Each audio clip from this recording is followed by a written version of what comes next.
Alright, so I got the B6S and the Colossus out here.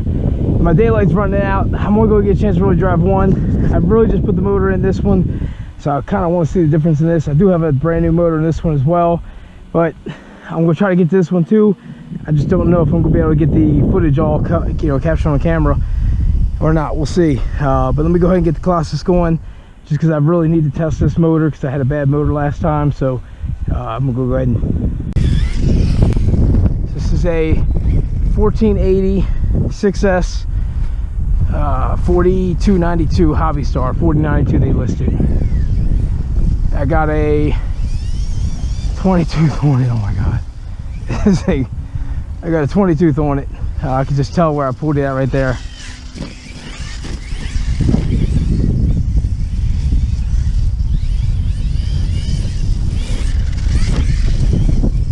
I'm gonna send it. I can't. I'm gonna see how. Let's see the field. Let's get the field speed. All right, almost got it up right there. There's about 3/4. Let's see if I can get it all the way. It's bumpy out there. Oh nope, all the way. Wants to go that way, but we'll.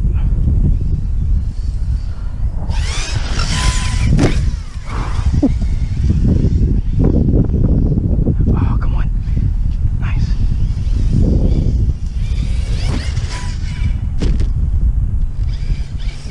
Break no links now.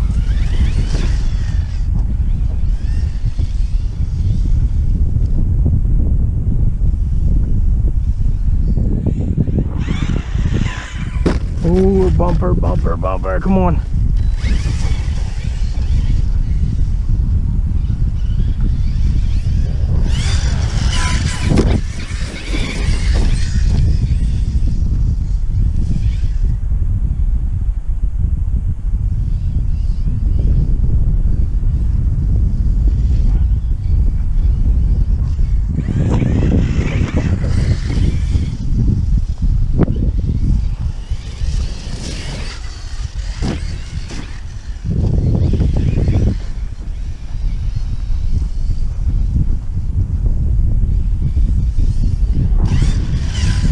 Boom, done. Oh, that rear bumper is smashed.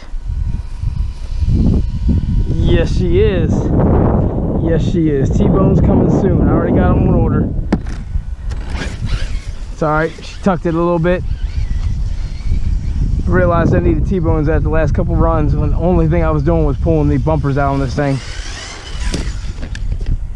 I broke a back wheel. God damn it.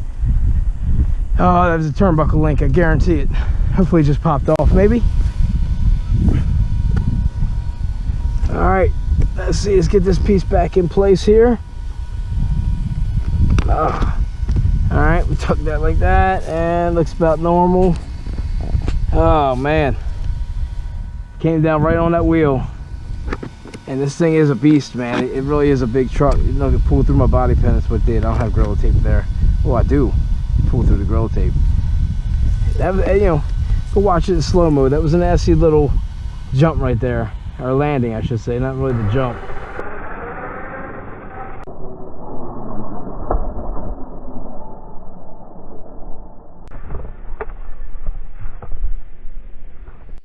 All right, so this is the post-run review I'm going to do on the Colossus. I kind of wanted to do one before I took this run. Didn't really get a chance to, so I'm left doing it afterwards, which I just kind of want to talk about the truck stock versus kind of what I did to it, and that way I could talk better about the differences. So good thing is, well, bad thing is I didn't get a full ton of time to really test this thing out, so I still have a lot of things I need to see for myself. But you know, we can see the brake here that I did, very minor brake.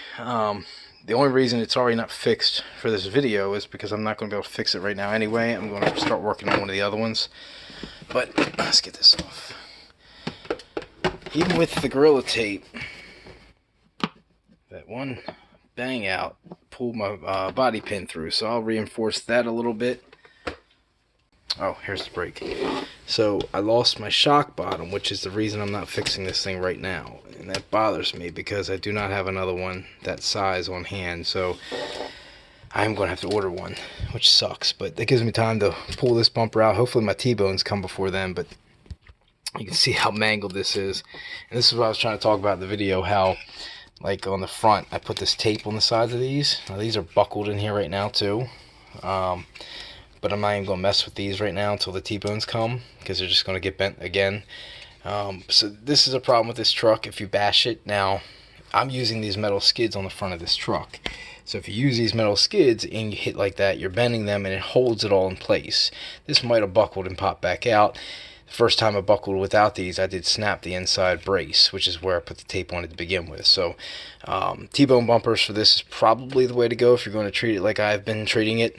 You know, again, it's not everybody bashes and tries to launch at 30 feet, but you know, I have. So I mean, it definitely holds up and does what I ask it to do. I've just, you know, I've always had a couple little minor things like this happen to me, which when I broke the one in the front, like the second run, it came like a pack of 12 or 8 or 12 of these. So regardless, I have, like, you know, it cost me under $2 to fix this, replace that part, so it's not a big deal. Very minor break, and I'm going to start learning to keep some of that kind of stuff on hand, but no matter what happens, you're never going to be able to predict anything. So, but let me just go over what I did do. The stock truck, first of all, I loved this truck stock. You know, 46 miles an hour is plenty speed for me, fast out the box. I've loved the truck. I wanted to upgrade it. I did want to do that, so I went with the 4092. This is the Hobbystar 40. It's 4292 really. This is a 40. This is the 2 millimeters, but it did have to cut this out, and I didn't get a chance to. I'm going to seal that as well. I'm going to put some tape on the inside of that box, but I did have to shave into the top of the receiver box and as well right here. So you can see right now, of course, I moved my pinion. So you see I probably didn't have to do too much, but I put a bigger pinion on it, so it lifted it up actually. So before, when I first did this, I was still messing around with the same pinion, trying to get it all lined up, and then I realized I wanted to go larger on the pinion. So, you know, you definitely have to shave some of this, but probably only to right here. Again, some of this angle right here is no big deal, but the box might not even had to have been really touched if you're going to run an 18 tooth or larger, and that's what I got on this thing. So again, live and learn for me, guys. If you get the 4092, you will have to shave maybe a little of this out, but you don't touch the receiver box unless you absolutely have to, or you're going to run a pinion gear that's lower than an 18, maybe a 17 or I think I had a 15 that was on there that I tried to do. So 15 tooth you would definitely need to shave like I have, but 18 tooth not. So we got the Hex6 8S version. I got the XT150 connectors in it, and yeah, I taught the Red Cat these come like I have these set up right now. I have them one battery, and then the two together. The way Red Cat sells them, they come with the same clips, you know, male connectors on the inside of both of these, and none of my batteries had that. So I get the concept of that, but you're never going to be able to run dual batteries like this. And they give you this cross piece to do that with, and it's all well and good to have a cross piece that connects. This isn't the one. This isn't actually one that would work with the setup. The one they would give you has the two male ends. So they basically just give you the cross piece, but this right here is 2 wires going to the ESC, and the rest is there. So if you do the XT50s the right way, this is what you can do. So I told Red Cat about that. I'm hoping that they change the design and get that fixed, because everything I have done, trucks I've gotten from other people, and even one battery that I got that had XT90s already on them, all have come the way that I'm doing it right now. So I did make sure they knew about that. What else? Anything else here? Oh, there's 2 screws on top of this plate, which I didn't know about. Guy James Urbine, another guy that has this truck. We were talking about it and looking at it. He's like, man, I wonder if a mount would screw onto there, or I mean a fan. And you know, I was like, well, let me try. So I had my 40 millimeter WTF, so I tried it, and it mounts right to it. And I'm talking some good airflow. Let me see if I can fire this thing up. The airflow that is underneath this truck right now is awesome. It's just great. I mean, this thing, it wraps around. I mean, even right here, I can feel it. It's real heavy there. I mean, that's... See if I can show that. How can I show this? Nothing.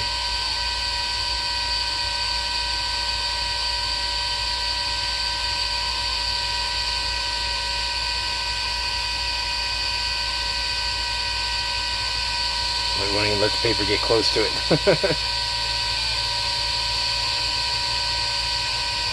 So, it's very powerful fan, man. I love my WTFs.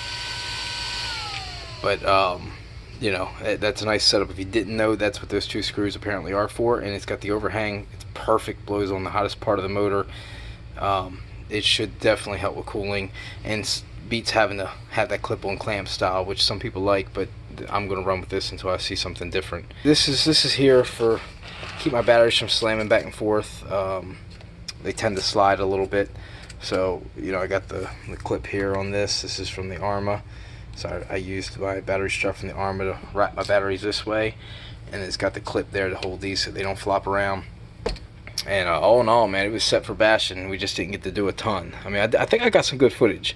I'll find out and get a better chance to look at it here soon. But I'm going to go ahead and pop the rear of this thing off.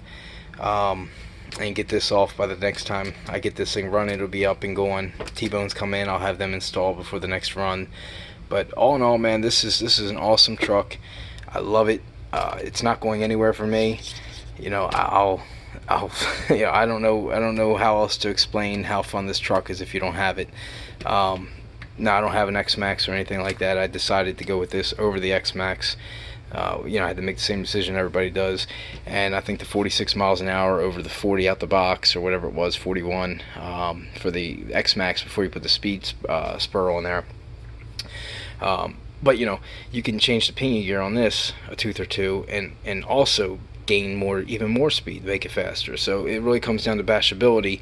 And I see people beating the hell out of their X-Max, and I see people breaking their X-Max. So, you know, I beat the hell out of this, and I broke this. So apples to apples, you know, I think they're both great trucks. You know, I don't think, you know, one is stand out better than the other one. The biggest difference is the price. So that put me right where I'm at.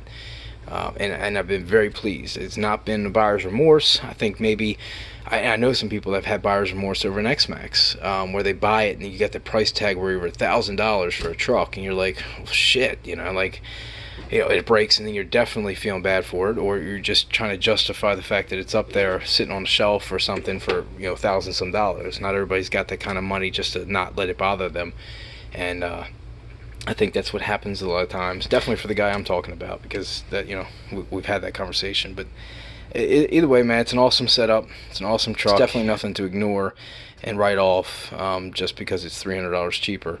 But you know, this is a $600 truck. It's a $900 truck. Even the American Force Edition, you know, it's got different wheels and more for look and things like that. Deeper dish, wider offset. So you know, the truck itself is the same, but it comes with the upgraded battery tray. The Colossus did not, which is nothing you can't add on. But again, guys, price wise, the value of this truck, it's worth taking a look at. If you haven't got it and you want yourself a 1/5 scale, I say it's 1/5. This is actually 1/7, but if you're fiending for that 1/5 larger 1/6 scale type, like the X-Max, this is listed as 1/7, but I promise you it's about a 1/6 in comparison to anything I've put it up against. And I've even had it sitting next to the Rampage, which is a 1/5. Now mind you, a little smaller 1/5 than some of the HPI stuff, but it's still a 1/5, and it was sitting right next to it, and I mean, it's very close to the same size. I mean, the body lays on this one the same way.